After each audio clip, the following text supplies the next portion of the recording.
Hello everyone, I am Dr. Richa Sanmukhani, dermatologist, cosmetologist and hair transplant surgeon at Hair Free and Hair Grow in the Back Center. आज हम बात करने वाले हैं maintenance of hair after hair transplantation. तो जब भी आप हेयर ट्रांसप्लांटेशन कराते हैं, बहुत बार पेशेंट के मन में डाउट रहता है कि क्या हमको लाइफ लॉन्ग मेडिकेशंस खाना पड़ेगा या क्या हमें लाइफ लॉन्ग मिनॉक्सिडिल लगाना पड़ेगा, हम कभी पीआरपी से छूट नहीं पाएंगे। तो ये सारे क्वेश्चंस के क्या आंसर्स हैं, आज हम इस वीडियो में डिस्कस करेंगे।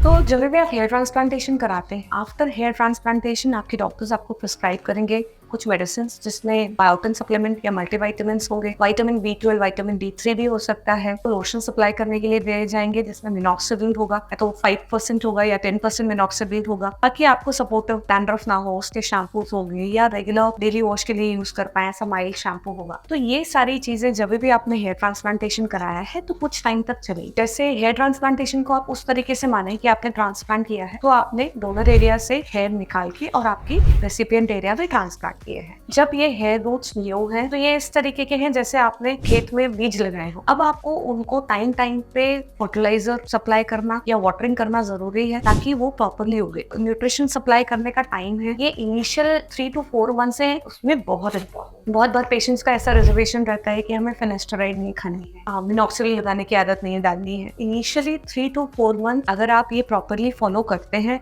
नेचुरल रिजल्ट आने के, फास्ट रिजल्ट आने के और बहुत अच्छे रिजल्ट आने के चांसेस आपके 99% to 100% हो जाए। और वही ऐसे केसेस प्रॉपरली फॉलो नहीं करते हैं, मेडिसिन टाइम पे नहीं लेते हैं, मिनॉक्सिडिल लोशन नहीं लगाते हैं, तो उस केसेस में रिजल्ट तो आएगा ही, क्योंकि ये हमने ट्रांसप्लांट किया है तो आपको अल्टीमेटली रिजल्ट आने ही वाला है। लेकिन प्रॉब्लम्स क्या आती है? Delayed result. आपका रिजल्ट इनिशियल जो हम ग्रोथ एक्सपेक्ट करते हैं कि 3rd मंथ में ये ग्रोथ होगा, 4th मंथ में ये ग्रोथ होगा, वो आपको नहीं मिलती है। तो बहुत बार रिजल्ट डिले होकर 8 months 12 months तक चला जाता है, तो अल्टीमेटली इसमें आपका लॉस ही होता है। तो इससे बेटर आई विल सजेस्ट कि आप जो इनिशियल टाइम पीरियड है उसमें प्रॉपर आपके इंस्ट्रक्शंस फॉलो करें और प्रॉपर आपका मेडिसिन ले। पॉसिबल है ऐसे एरिया में है जहाँ पे आप पीआरपी सेशंस ले सकते हैं, तो it will again help you in getting a good growth. हम एक बार मान लीजिए आपका 8 मंथ्स में 12 मंथ्स में रिजल्ट आ गया, इसके बाद क्या करें? तो यूजुअली हमारे सेंटर पे हम ग्रेजुअली मेडिसिन जो आपकी ओरल मेडिसिन रहती है वो रिड्यूस करते हैं। हर 2 मंथ्स में हम मेडिसिन चेंज करते हैं। तो मेडिसिन का फ्रीक्वेंसी, जैसे आपको पहले डेली मेडिसिन रहते, फिर आपका जैसे ही रिजल्ट आने लगता है, रिजल्ट के बाद हम उसको ऑल्टरनेट डे मेडिसिन, फिर वीक में 2 बार मेडिसिन, इस तरह से करके